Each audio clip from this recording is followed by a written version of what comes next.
Hi team, welcome to Nutrition Video Lecture 4. This is the final in the macronutrient series, and it is of course fat, as you can see on the screen here. Through this lecture, we're going to be looking at the different types of fat that we can derive from food, what happens to it once it enters our body. We'll also look at the functions of fat within the body, and of course its relevance to exercise as well going forward. So, what is fat? Fat is part of a class of compounds known as lipids, and they take many forms within the body. Probably the most common form is a stored form of fat, and that can be stored around our organs or most commonly under our skin, and that's known as triglycerides. It can be in a more usable form, something the muscles can burn, for example, called fatty acids. It can also make up components of various cells, particularly the outer cell membrane. Those ones are known as phospholipids. It is found in the form of cholesterols, both good and bad, within the body, and of course floating in our bloodstream as lipoproteins. So, just like carbs, the organic compounds that make up fat are molecules of carbohydrate, hydrogen, and oxygen. But there's a couple of differentiating points between the carbon, hydrogen, and oxygen molecules that make fat and the same molecules that make carbohydrates, and we will get onto them shortly. So triglycerides, as mentioned, the most common form of fat in the body, and they come in lots of different shapes and sizes, but they all share one common structure, and that is they always contain a molecule of glycerol, which is kind of like a jelly type substance. And then they have three fatty acid chains that attach to that molecule of glycerol. And those fatty acid chains can vary in length and the degree that they're saturated with hydrogen, but essentially they all have the same components. The amount of saturation of the chemical hydrogen is what differentiates the fats in terms of being saturated or unsaturated. We'll discuss more on that now. So saturated fats is a term that a lot of people would have heard of before. It's often got bad connotations associated with it because it does have a link to the bad cholesterol that clogs up our arteries internally. It's usually found, as you can see in the pictures there, in animal products, and can also be found obviously in processed type foods too. So what makes them saturated, as mentioned before, is the level of hydrogen saturation that occurs within its chemical structure. So certain saturated fats are known to increase your total blood cholesterol, and these are usually a waxy type substance that lays down on the inner wall of arteries, and through a process of trying to rid the internal surface of the artery wall of this waxy substance, white blood cells will actually penetrate that saturated fat into the wall of the artery itself, and that's where problems can arise, as I'll show you in some video footage soon. Stearic acid, the example that's shown here, is soap. That's obviously old school soap, bar soap, which is effectively a type of saturated fat with perfume in it, a bit of pig fat with perfume. In the old school sense of soap. So that's the same kind of waxiness that old bar of soap has when it's been wet a few times is pretty similar to what's clogging up our arteries, etc. So this shows the chemical makeup of a saturated fat sort of molecule. We've got the carbon atoms through the middle here, these black atoms here, and just as a simple analogy for saturated fat to show you the difference, I guess, in chemical format between a saturated and unsaturated fat. If you imagine that we're looking at a car park here, and the carbon molecules are the available car parks, these black ones here, you can see in a saturated fat that every car park space is full with a hydrogen molecule here. So these carbon atoms are completely saturated with hydrogen atoms. There are no spare spaces available for any more hydrogen to attach. That's what gives it its term saturated. Now what that means for a saturated fat is it's typically solid at room temperature. The degree of saturation makes it somewhat solid. So an example of that hydrogen state is where you take a vegetable oil and you hydrogenate it. So hydrogenated fats are where you take a liquid fat and essentially bubble hydrogen through it at a set temperature and it solidifies. So these things already have that level of hydrogen saturation and therefore are usually visible at room temperature as solid white streaks, and you can see them in the meat down the bottom here. And the good news about that is that that's really easy to dispose of. So meats are actually a mixture of all fatty acids, probably predominantly saturated and monounsaturated, but you could make a meat far less saturated by simply removing the visible white fat either prior to the time of cooking or after the cooking has occurred. The only two vegetable fats that would be considered saturated fats in common use are things like coconut and palm oil. And you might have heard some bad things about palm oil, but that's mainly from a deforestation sort of aspect, but also eaten in too many amounts could cause the same problems as these white saturated fats of meat, etc. And you're usually going to find it visible underneath the skin of the animals and the meat that we eat. So if you have a cut of meat that has skin on top, you can imagine there's going to be saturated fat under that, just like there would be on a human. And in these oil versions here, if you were to sit them at room temperature, they would solidify somewhat. You'd see a sort of white waxy substance form on top of the oil, and again, easily removed. So there we see some pretty clear examples of saturated fat here. Now, common sources, these are things that you'll need to highlight or know where to find for your first assessment, the open book test. These are some good examples here. All animal meats essentially will have some form. Poultry will have it particularly under the skin, and then whole milk dairy products or anything made from full fat dairy would have an amount of saturated fat in it too. Butter and cheese being the obvious dense versions of that. So what's the problem with it? The problem is that the type of cholesterol that is derived from saturated fats, and again coming from foods of mainly animal origin, is dangerous to the walls of our arteries. It's a smooth, waxy substance, and it is important in the body. It's what we actually make our sex hormones out of, our steroid hormones. So it is really vital to have some saturated fat in the diet, but when we have too much, we have this bad cholesterol known as low-density lipoprotein, and represented by the yellow dots here, forms a sort of plaquey, waxy layer on the inside wall of this nice artery that you see there. Okay, now the problem with that, as I've said, is that's going to start to narrow the artery and cause inflammation and changes to the wall of that artery that eventually could lead to an artery rupture, the inside wall of that rupturing and the gooey, waxy sort of plaques spilling out. And at that point, the platelets in your blood, the things that go around looking for cuts and ruptures, would come in and actually try to clot that leaking wall. And it's the clot itself that might effectively fill up this whole space here, and that would prevent, of course, blood getting through. And if that's going to somewhere like your brain, you'd suffer a stroke, or if it was going to your heart muscle, you'd suffer a cardiac arrest at that point, or a heart attack. So one of the biggest killers, effectively, in Western society is this laden of plaque and cholesterol, and that's why doctors will often test cholesterol. So that extra cholesterol, like I said, deposited in the artery wall is plaque, and it leads to narrowing of the arteries. And angina, if you're unfamiliar with that one, is the initial pain that you get because of the narrowed artery and the lack of oxygen getting through to the heart muscle. And then, of course, a full blockage would be a heart attack, and a blockage in the brain would be considered a stroke. And the blunt reality is that if blood can't get through, that part of that organ dies. So the two types of cholesterol are LDLs and HDLs, and one is very, very good for us, and one is not so good in large amounts.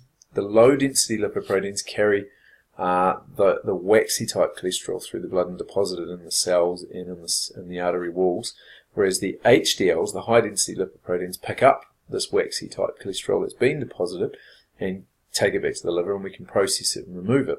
So really what you're looking for is increasing levels of HDLs over LDLs, and that will ensure that you don't lay down large amounts of plaque on the walls of the arteries.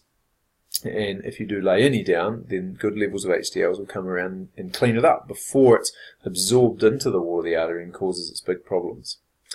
So usually when cholesterol is measured, we're looking at a ratio between HDL and LDL, and of course we want to see higher levels of the HDLs. The next question, of course, is where do you get the HDLs from? We know the low density lipoproteins come from saturated fat, and you can probably guess that there's only a couple of fats left, and they're unsaturated fats, and that of course is where the HDLs come from. So to improve cholesterol, reduce known LDLs by eating less saturated fats, going lower fat in the dairy aisle, picking out leaner cuts of meat, removing the obvious fat from meat, and potentially even the skin from chicken. I don't know about the prior to cooking, maybe after, would keep a few of the juices in. Cakes, pastries, and anything made with butter would be another key source that could be removed of saturated fats. And then try to eat some good oils, which are the mono and polyunsaturated fats, but particularly monos seem to have a heart-preserving effect. They have good high levels of the high-density lipoproteins, and you can see there's some examples there: nuts, avocado, olive oil, oily fish, etc. are all good examples of them. Smoking is also thought to play a role in the hardening and layering of cholesterol in the arteries, as is salt, which we'll talk about in a bit as well, which is more involved in hardening arteries. And of course, exercise is a good way of ensuring that we don't lay down too much fat anyway. We can utilize it for exercise and recovery rather than having large amounts of it floating around our body unused. So, just skipped over a little video there. I'm not going to show the videos in this video lecture here. You can look at the full Prezi and have a look at that, but that video I just skipped over shows the arteriosclerosis, or the blockage occurring within an artery wall. And feel free to have a look at it on the Moodle page and the FATS full Prezi. Alright, so let's have a look at those unsaturated fats now. As mentioned before, monounsaturated fats, good heart tick sort of fats, and you can see there, probably no surprise to you, things like avocado. Most people are familiar with that being full of good oils. Olive oil is probably the densest form of monounsaturated fat, and you've got some almonds down there and some peanut butter as well, so nuts and natural oils from plant-based sources. Now, the difference between them chemically, as we'll see in a moment, is there are some spare car parts available in the old carbon car park. So having a look there, you can see that not all of the carbon molecules have been attached with a hydrogen molecule, so we have some spaces along the chain. So this is the chain of fatty acid that we talked about that would be attached to the glycerol molecule, and along its length of different portions you can see there's one double bond that occurs here and a couple of spare parking spaces, and that's what dictates it being unsaturated. So they're known as good fats. They come from plant and seafood sources, and they actively lower the low density lipoprotein cholesterols and thus help you reduce your cardiovascular risk. There's some great examples, so you just need to be aware of some of them for the test. And then that leaves, of course, the other type of fat, the polyunsaturated fats. And as you can guess, if monounsaturated meant one double bond with some spare car parts, then polyunsaturated fats are obviously multiple double bonds along the length of the fatty acid chain. And of course, that means more free car parks. These are the guys that you probably know of as omegas, omega-6, omega-3. And they are essential fatty acids that the body can't make or derive, so we need to get them in our diet. And this is a common area where people are lacking in these polyunsaturated fats, because a lot of people don't fancy fish, particularly the sort of oily fishes that are rich in these polyunsaturated fats. So a lot of people instead will go for the easier option, which is the fish oil tablets. There we see along the length of the fatty acid chain here a couple of double bonds, more free parking spaces, and that's what dictates the name polyunsaturated. You can see there where the double bonds occur is, or how often they occur, dictates whether it's an omega-3 or omega-6. You can see 1, 2, 3 single bonds there before the double bond occurs, and then 1, 2, 3 single bonds and the double bond. That's a omega-3, and then this one has 6 single bonds before the double bond arrives, making it an omega-6. Sources of omega-6 there: seeds, soy, corn oils, and they're also known as good fats and can lower those LDLs. And then the omega-3s are the ones that we usually associate with the oily fish. You can see their mustard and walnuts in there as well, and the good old canola oil, which is I guess the cheap alternative to olive oil. Science is ongoing about what the actual function of these omegas are. What they do know is that in countries in populations where there isn't a sufficient intake of these things, there is more growth issues, more reproductive issues, and more kidney issues. So the presumption is that they have a role in those things there.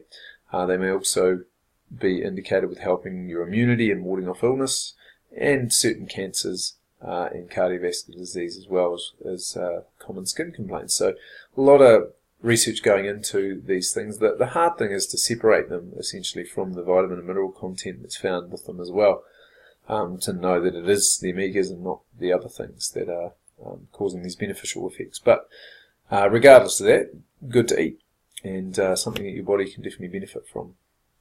So there's a wee table, types of fat. You can see the fat, different types there. Harmful dietary fat, you see saturated. And we must stress that means in too much amounts.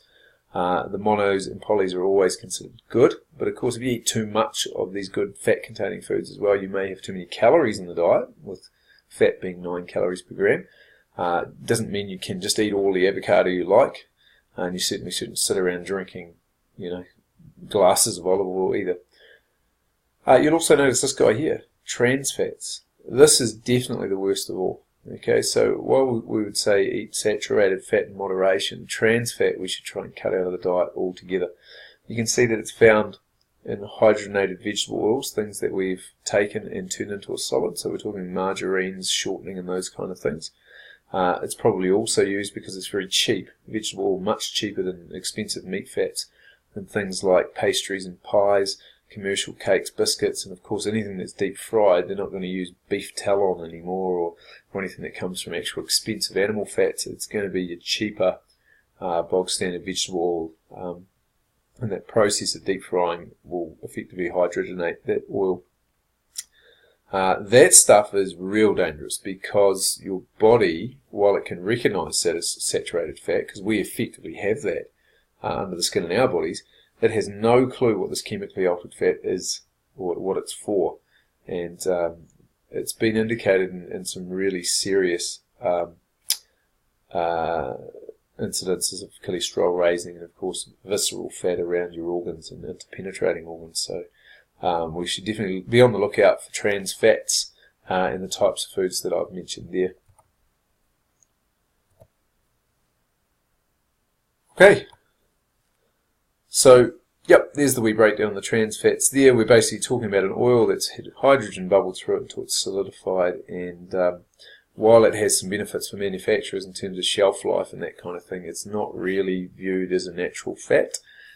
Most baking and convenience foods have some trans fats, but actually our margarines in New Zealand are not too bad.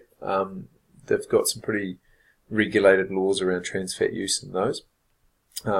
But it's more about anything to be really bad for you in terms of cakes and pastries from mass-produced places, along with things like corn chips and other forms of chips and those kind of things that have been deep fried. You can expect that there's going to be trans fats in there, and it all adds up. So this little video I'm clicking over if you want to know more about trans fats and see a wee breakdown of the different types of fats in a video format. Feel free to have a look at that one. So, what does fat do for us? Well, we saw that carbs is basically energy. We saw that protein has a range of different functions in the body, and so does fat. It is our largest energy storage in the human body. We all have more than we probably need, it's fair to say. It's an insulator, so it does keep you warm, and if you have very low body fat percentages, you will feel the cold a lot more and find it harder to retain body heat. It protects areas that don't have bony protection, so we tend to lay it down where the body thinks it may not have enough muscular protection or bone protection, and obviously belly fat's a classic example of that. If you haven't got a good and strong functioning core set, then your body may try to offer some extra padding, let's say, to your squishy underbelly, and pad it out with some fat. All cells of the body, the outer membrane layer is effectively sat.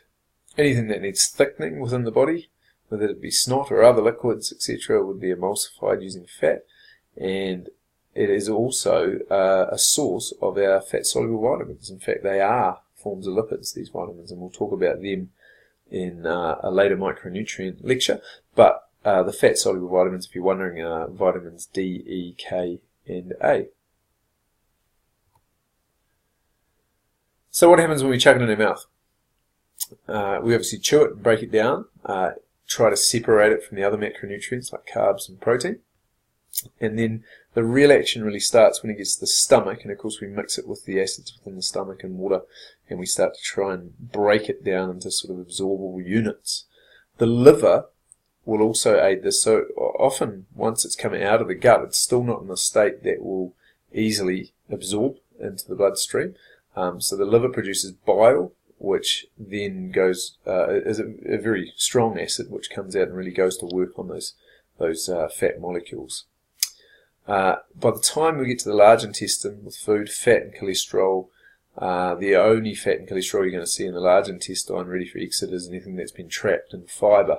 Unfortunately, many high fat foods don't have a lot of fibre, so a lot of it is going to actually enter our system rather than get pooed out the other end, so to speak. So like I said, it's pretty dense fat. 9 calories per gram means it is quite a dense unit of energy, and that means we don't really want huge amounts of it floating around the bloodstream. And even after one meal, there can be considerable increase in the amount of fat floating around your bloodstream. The smaller molecules go straight through the small intestine wall, just like the carbs and protein did, and are absorbed, taken off the liver, and then released into the bloodstream. Whereas the larger and denser molecules that aren't ready to be put into the bloodstream are actually packed into chylomicrons, which move into your lymphatic system, which is a network of fluid vessels that run alongside blood vessels, but not they don't house blood or have blood running through them. And there they can go pretty much straight off to places of storage, so it may go straight to the old hips or bum or wherever you tend to store fat as part of your genetic predisposition. So this picture here is showing these large droplets of fat, the smaller ones going through the intestinal walls. Here's the villi of the intestinal wall here, but the larger ones getting packed away into the lymphatic system, and away they go to your wobbly part storage areas. This picture, all I want to show you there, we'll just talk through this sort of process here, is this bit here where less than 5% of fat is normally excreted in your feces, which means if you have a massive fat blowout, it's staying in you. And unless you are prepared to do something to get rid of that, then it's going to stay on your wobbly bits and basically sit there for all time until you encourage the body to start using it. And we'll talk about how we do that soon. 3 places of storage you need to be aware of. So this is an important slide. You can highlight this guy in your notes.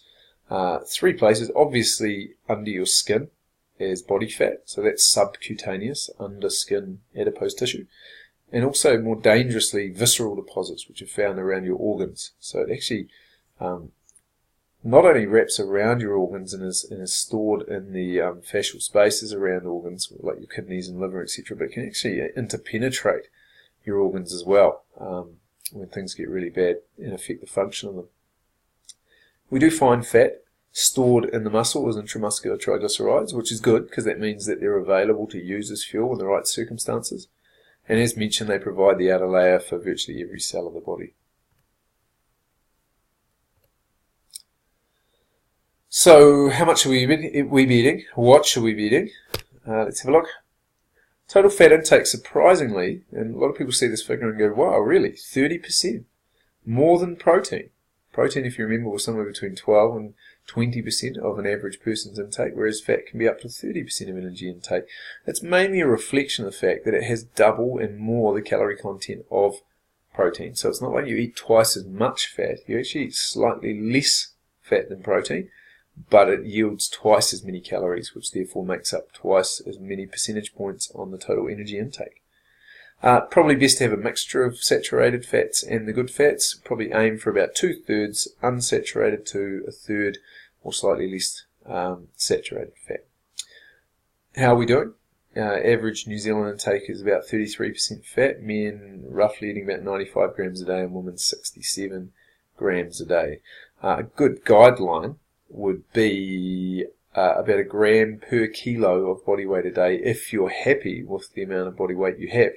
So on an 80 kilo man, about 80 grams a day would be a good starting point. Females obviously being a little bit lower. Body weight on average, you'd be looking at a 60 kilo woman having 60 grams. So the average being 95 grams suggests that we're probably overeating, because I don't know if we'd be happy with the average population member male being 95 kilos. It's probably tipping the scales a bit high. And again, woman at 67. Well, I'll let you be the judge of that one. So as a starting point, when thinking about allocating the amount of fat to a person, you can see here on this table, this is quite general, and I'm going to show you a much more specific way of dealing with things here that's more relevant to the size of an individual that you're dealing with. So I don't like these blanket sort of numbers that we throw about. The only one that I'd actually take any notice of in this one here is a low-fat diet. So if we determine that a person needed to lose a meaningful amount of weight and they wanted to do it and kickstart that process pretty quickly, then it would be suggested that cutting back on fat quite dramatically would be a good starting point there. And I typically would look at about that 40 gram range as being a doable sort of amount. So that kind of sets a calorie intake of 360 calories per day based on 40 grams of fat times 9 calories there. Alright, so that's probably the only thing I'd pull out of this, but what you can see is that women typically need less than men, and that teenagers and active children can get away with a bit more because of their active, growing sort of body. And then if you're a really active athlete or very active worker, you get even more again. But such a small range between 80 and 100 doesn't really take into account things like, what if it's a 52 kilo woman versus a 110 kilo man? That can't be the range. So I'm going to give you a better way of deciding. First things first, if a person is happy to maintain their current body fat levels, then you work on a 1 gram per kilo basis, okay, so as mentioned before.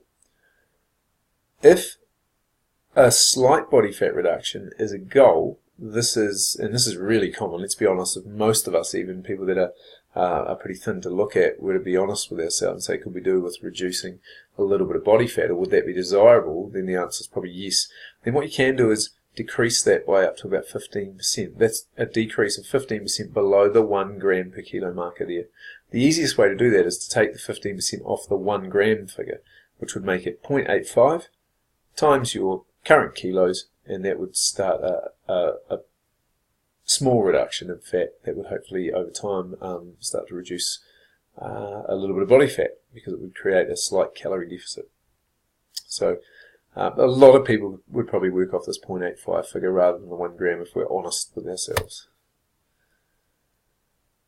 So that's pretty easy, really. You ask yourself one of 3 things. Am I happy maintaining my current level of body fat? Yes, I am. 1 gram per kilo. Probably up to a maximum of 100, to be fair. If you're, a big athletic dude that's in the 15s or 120 kegs, probably about 100 grams from carbs should be sufficient for just about anyone. It would make up the rest of our calories in a more usable form in terms of carbs and protein. So, the next question is to ask, well, no, would you like to lose a little bit of weight? And if the answer is yeah, maybe a couple of kegs of body fat would be good to lose, regardless of whether you're trying to gain muscle or not, then maybe that 0.85 figure is the right one for you, times your body weight. And then if you want to lose a significant amount of weight, let's say 7+ kilos, then maybe going on a lower fat diet of that 40 gram figure is probably important. And really important to note, I'll just pop back, when you take that figure here off the table at 40 grams, that's not 40 grams per kilo, obviously. This is just 40 grams you're allowed to eat. And that would be times by 9, and that would be your calories there. Whereas over here, that's 1 gram times your kilograms. So again, an 85 kilo male, 85 grams, we would then times that by 9, and that would be your calories. Or we would go 0.85 grams times 85 if this person wanted to lose a couple of kegs. And of course, we'd times that by the kilos, and then times 9, because that would work out the calories. So we'll be doing more on these calculations pretty soon, guys, so that's just a little intro. Alright, what else is useful for a client to know? It's really useful for them to know how to look at a label and make a decision on whether this is the right type of food for them to be eating, depending on what their goal is. First thing they have to be aware of is they have to know that each label has the calories in terms of energy stated per serve, and that's only relevant if that's what you're going to eat. You know, a big bag of chips with its 7.5 serves, is that realistic, or do you actually smash all of those in one go? Therefore, you'd have to times everything on the label by 7.5 to get an accurate reading. So, fat is not created equally, as we mentioned with the other macronutrients. Remember, it's 9 calories per gram versus 4 calories per gram for carbs and 4 calories per gram for protein. So one thing I like to say to people to do, without having to pull out the calculator like we're doing over here, is just probably a truer indication of the calorie containment of a packaged product like this, is mentally double the fat value. So if we look at these values here of 37 grams of carbs, 8 grams of fat, and 3 grams of protein, it doesn't look too bad from the sort of pie graph approach we've been talking about, where we look at 50 to 65% carbohydrate, that 12 to 20% protein, and up to 30% fat we just talked about. But if we double that mentally, because we know it's worth 9 calories instead of 4 with these other guys here, that takes it up to 16. Okay, now 16 is a long way from 3, and it shows you that fat is a much bigger player in this food product than the 8 grams that is stated there. And of course, if this was a 100 gram product, that 8 grams would look like 8 out of 100, meaning it's 92% fat free. 92% fat free doesn't sound too bad. Okay, but actually, that figure based off weight is wholly inaccurate, because the product that you're looking at might include water, and water, of course, adds weight, and water, of course, has no calories. So if we actually look at the physical components of this food here, you've got your 37 grams of carbs, which they've added fiber and sugar as part of that. You've got 3 grams of protein, which we add to 37, makes that 40 grams of product. And then 8 grams of fat, which is 48 grams of product. Now, there's nothing else physical that can add weight to this product. So only 48 grams are accounted for out of, let's say, 100 grams of product. What's the rest? It's water. So to get a truer indication, we need to turn it into calories. So we go 8 times 9 is 72. So you see over here, calories per gram, 9. Total fat calories, 8 grams times 9 is 72. Now, if I told you that this was a 90 calorie product, then 90 calories, 72 of those are coming from fat. Now, does that sound like a 92% fat-free product? The answer is, of course, not. It's actually an 80% fat product. And I don't think anyone's going to be advertising 20% fat-free. So we've got to be savvy when it comes to teaching our clients about how to read labels and what they're actually reading. Okay, manufacturers are forever going to try and pull the wool over our eyes. So, more to come on labelling. That's just a little taster. We'll do a little bit more in this lesson on some takeaway foods in a moment, but later on in the nutrition course we'll be covering labelling and some key hints and things that you can pass on to your clients in more detail. So, kiwis. How do we get on and where do we get our fat from? Principal sources of fat still come from butter and margarine. So this is from a census from 2011, the most recent one I could lay my hands on. So 16% of total fat intakes in New Zealand come from butter and margarine. We'll talk more about that in a second. 6% come from things cooked in fat or beef or dripping or that kind of stuff. And then your milk and your cakes and your muffins with their butter, etc. all give you about 6%, along with just straight meat products that we eat. Then you got your pies and pastries and bread type dishes and stuff like that, your sammies and that kind of stuff, all giving you about 5%, along with the processed meats and sausages. But it's that butter and margarine fat that is actually good news in a sense, because fat added to food in the forms of sauces, mayos, butter and other condiments contributes 25% of your total fat intake in New Zealand. 44% of that figure is margarine and butter, so we're just dolloping it on. And why is that good news? Because it's so easy to remove.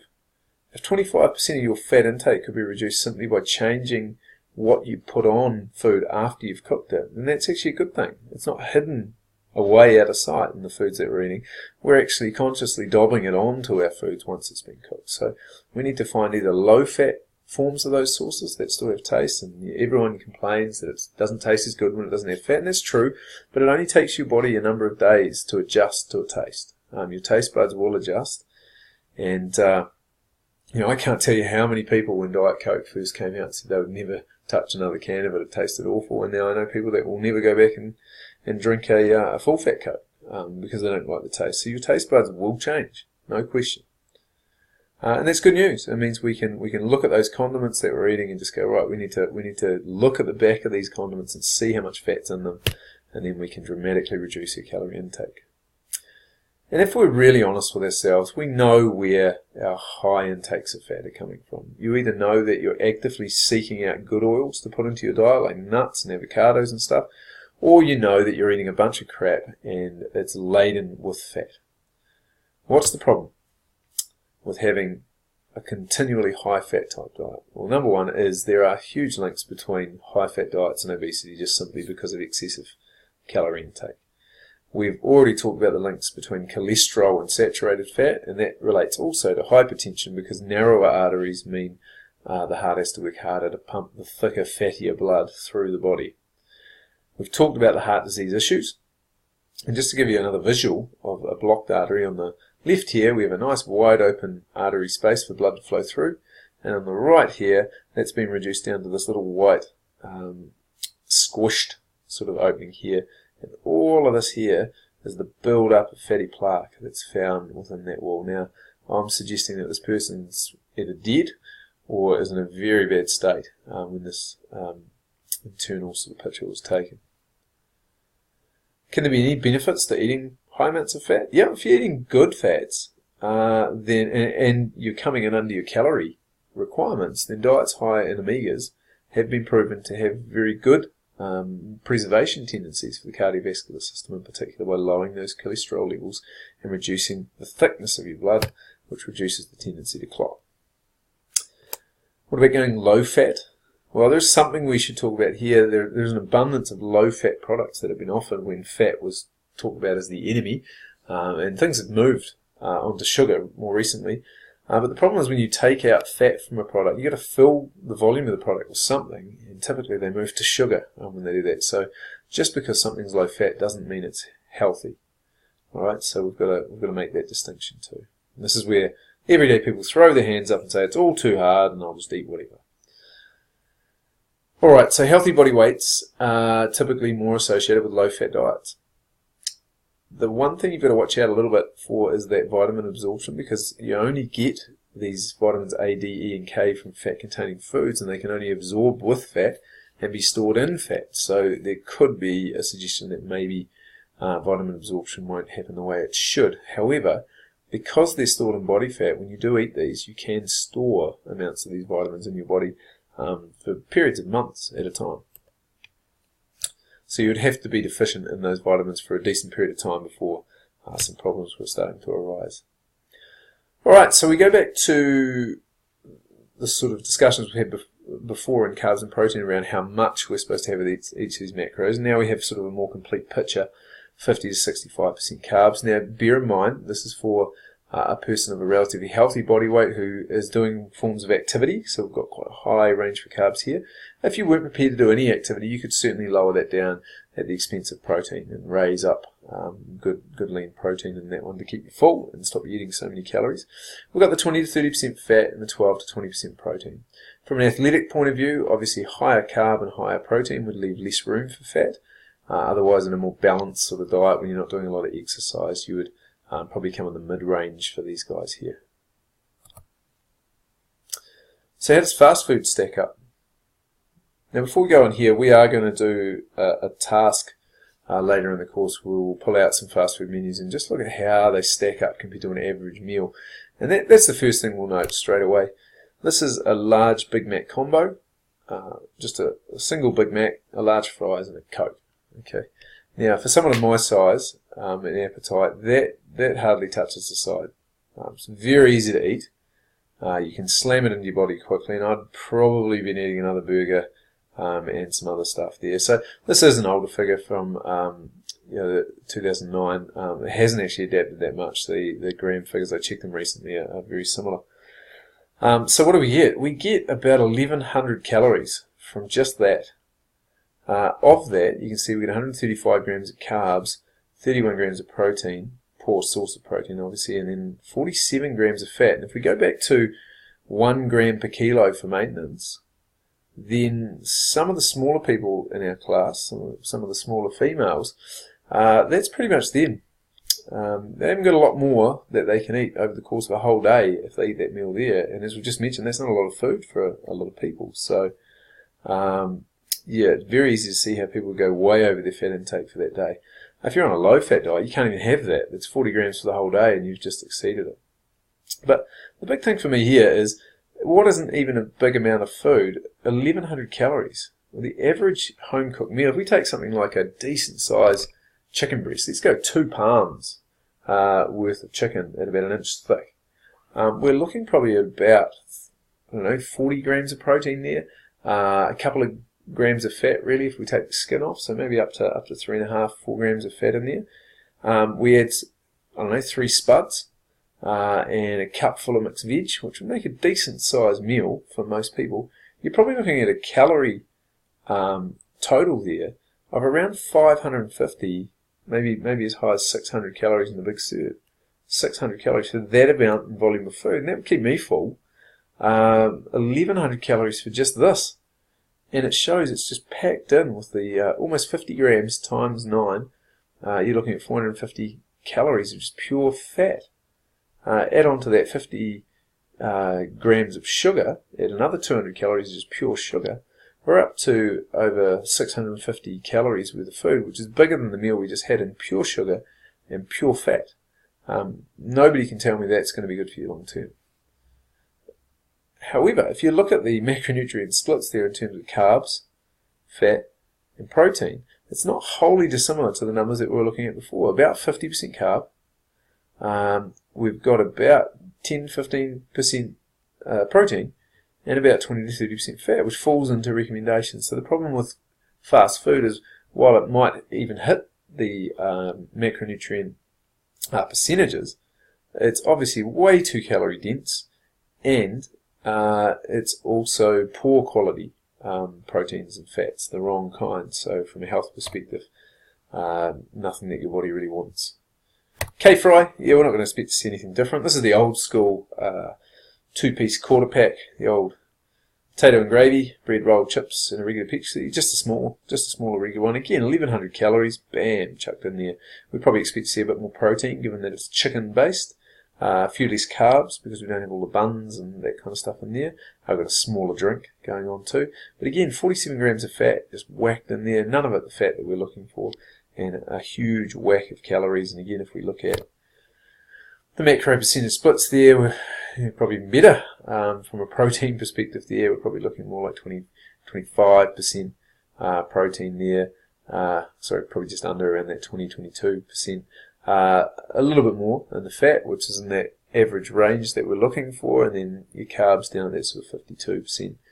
So again, fits into the macronutrient bracket that we've been talking about, but of course way too many calories and the wrong types of calories, and that's where fast food is so dangerous.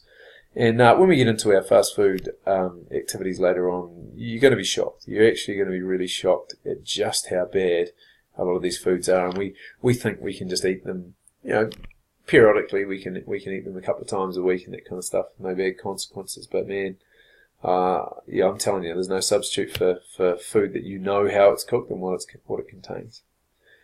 So the last piece of our lecture here, guys, is about fat and its uses around exercise. And the blunt and honest truth is, while fat plays a role in energy provision, we simply don't have to eat it around exercise. All of us have enough fat to last for hours of exercise. We're not going to run out of fat during an exercise session. We don't absorb fat very quickly, so why would we consider even putting it into our pre, post, or during event snacks and meals? So, thing to consider though, we don't all use fat equally. The more trained your muscles are, the greater your ability to use fat as a fuel. So exercise over time increases our ability to use fat. And we'll talk about more of that in the next lecture, which is nutrition and physical activity, where I lump all of the information we've talked about so far into one place so we can really start to analyse the use of macros during exercise. So basically, the more fat you can free up into the bloodstream as free fatty acids, the more that can enter muscle and the more that you will burn. But that just doesn't happen by accident. You have to drive the demand for fat as a fuel source, and you do that by doing longer duration cardio-based exercise. Again, more on this later, but if you remember at the moment that the longer that exercise go for, the more fat that you're likely to burn total in terms of calories. And this is where a lot of confusion comes in, because people state things like this on websites all the time, and it shows you facts like this. So these are facts from studies, and it shows you that when you're walking, 60% fat is 60% of your energy is provided from fat, and about 40% from your carbs. But when you're running at a 10 km/h pace, let's say, 70% of your energy is coming from carbs and 30% is coming from fat burn.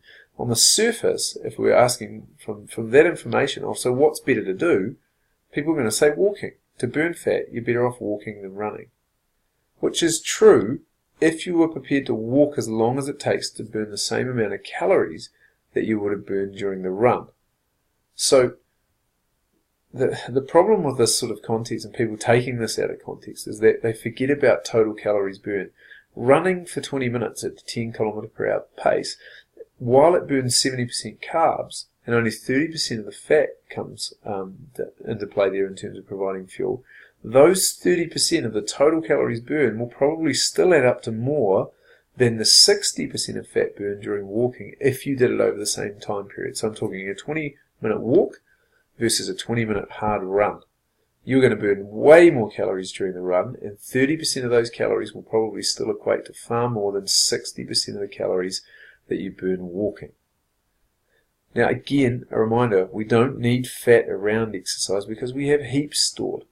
And a person with only, say, 12 to 15% body fat, which is low, fairly low levels compared to the average population, you have this many kilojoules, about 371 potatoes worth of energy, just to give you an idea, stored in your body to use for exercise if your body can tap into it. Okay. Now the amount of carbs you can actually store in your system would equate to about 12 potatoes if you've fully filled up all those stores. So we are not running out of fat. We just need to teach our bodies how to be better at using and accessing that fat. More to come on that. So this illustrates the point visually that I was talking about before. If you would go out and run for a certain amount of time at 50% of your VO2 max and then repeat the run at 70% of your VO2 max, then obviously you're going to burn more calories during the 70% effort. You're going to run for the same period of time but at a harder intensity, which will burn more calories. Less of the calories you burn as a percentage will come from fat.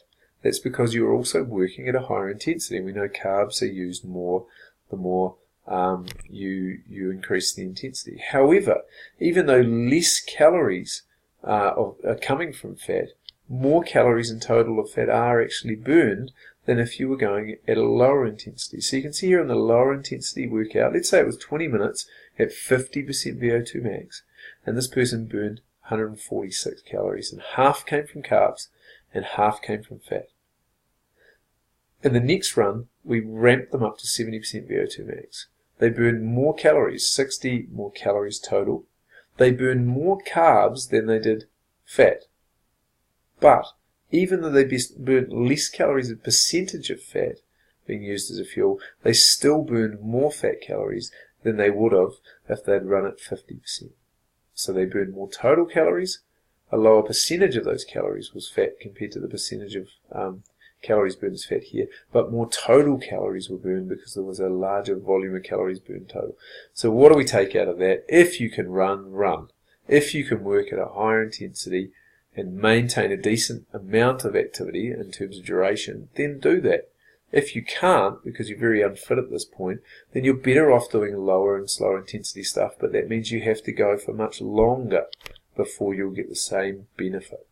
You also won't challenge the heart and lungs as much in this workout here, which means that your progress will be slower. And herein lies the problem. We've already identified that fit people access fat better. And why is that? Before I talk about these figures here, I'll just give you a little analogy. Let's say a fit person who runs most mornings gets up in the morning and puts on their old running shoes and leaves the house.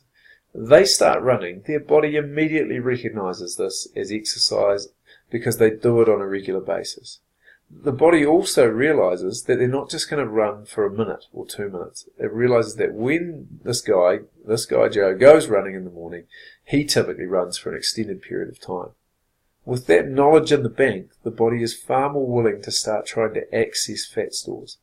So within minutes, it'll start to access fat stores and start to supplement the carbohydrate that he's burning in the initial part of the run with fat. Knowing that he's going to be going for a period of time, it realizes the need to do this so he can keep going harder for longer because his fuel reserves of carbs will last a lot longer if they're being supplemented with fat. In contrast, if a large, fat, unfit person decides that they're going to change their lifestyle, laces up their brand new shoes, puts on their brand new exercise clothes and says, today's the day, walks out of the house and starts running, their body goes, what are you doing? It has no clue what this person is doing because it hasn't done it for so long. It might recognize that, okay, we're putting the body under a bit of a stress here, but he never does this for long, so this will not last long. So no, I'm not going to bother breaking down any fat for you. Yeah, you can just use your residual carbs that you have, and when they run out, game over. But the body's not expecting to do this for long. We haven't made the adjustment in the body in terms of doing the required amount of exercise to make any enzymatic changes within the muscle to even warrant the breakdown of fat, because the body never has to do that. We've trained it to be a fat storing machine, not a fat burning machine.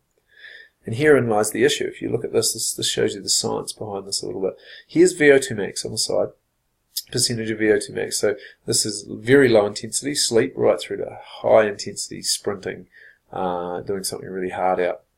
And what we know is that the higher the intensity goes, the more carbs that we use. Sure, we can see up here, I would say this is probably pitched at around the 80-85% of VO2 max.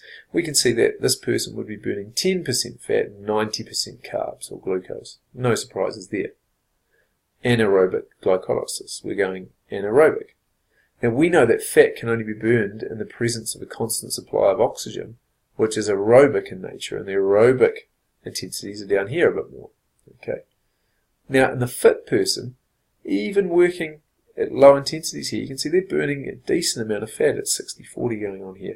And yet, the unfit person on this side at the very, very low levels, we're talking 20-25% intensity, just walking, just being, 50-50 fat and glucose. But look where the split occurs, the 10% fat, 90% glucose split occurs here. Now, I would estimate that at around 50% effort on the VO2 max scale. And that tells you that the unfit person, even when working at 50% of their VO2 max, so they're just starting to tick over and get that exercise going, they're already burning 90% glucose and only 10% fat. And you can see that's going to continue. Anything above that is going to chew through their glucose stores, and they're going to hit the wall very quickly. And they may only be able to continue for a couple of minutes. So knowing this information and being armed with this information is important when dealing with these kind of people, because their expectations should be lowered in terms of the amount of exercise they can do that is meaningful. They should also be aware that they can't just start these programs that people put out and say, right, off you go, hour run. It'll never happen. If they have the willpower and determination, they might get through at a waddle, but the reality is their system is not attuned to burning fat yet. How do you get your system attuned to burning fat? You need to train that muscle. And that's going to take a sustained period of daily exercise. We're talking probably 10 to 14 days of regular exercise where you go out and you build and you build and you build before your body starts to go, hey, you know what? I think this is going to be something that my body's going to do regularly. Maybe I should start making those changes that will allow this other abundance of fuel that I have in my system access to the muscle and use some of that. And you'll start to see the changes occur. And from that point, you will see meaningful changes in fat being used as a fuel source, ability to exercise for longer, and all those types of things. So, when do we edit around exercise? The answer is we don't. Fat should be consumed sparingly prior to any exercise. In fact, within the 2-hour window before and after exercise, just try to cut fat out. It has slow absorption. You're not going to run out of fat in an exercise session, and you certainly wouldn't try and refuel it, because more importantly than just trying to eat food around exercise. We're trying to get carbohydrate to the muscle, we're trying to get protein to the muscle post-training, and fat's simply going to blunt that response. It's going to stop it getting there in good time and the times that you need it. So it's more of an impedance. So eat it in small portions throughout the day, think about where it's coming from, and make sure that we're getting the required mono and polyunsaturated fats that you actually have to think about putting into your diet. They're not just turning up in everything that we eat. And from an exercise perspective, avoid fat in the lead up to, during, and immediately after exercise, because it will blunt the availability of the other more key nutrients for exercise and recovery at those times. Alright team, I realise quite a lengthy sort of video there, but that's everything. That's everything covered in a nutshell effectively. Our next step from here is to combine all of the findings we've had so far from carbs, fats and protein and really just look at the exercise relevant stuff. So we'll talk more about fitness, we'll talk more about fueling with carbs, fats and protein around exercise, we'll talk exact amounts, we'll talk timings to get the best out of your trainings and the best out of your recovery. Thanks for listening in guys, and we'll catch you next time.